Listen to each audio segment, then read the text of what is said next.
the day. Welcome to yet another session of Vedic Maths. Today I'll be teaching you multiplication by 0, 1 in the end. Suppose you have a number called 501 into 701. Okay. So what's the first step over here? We'll be multiplying 5 into 7. So what is 5 into 7? It's 35. For the first step, we multiplied 5 into 7. For the second step, we add 5 plus 7. So 5 plus 7 is nothing but 12. So I write 12 over here. Right? And at the end, I just place the 0, 1.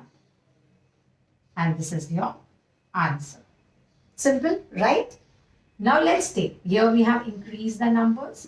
And it was 0, 1. Now it is double 0, 1. Right? So again, let's follow the first step as the first step. Let's multiply this. So 7 5s are 35. Now, let's do this.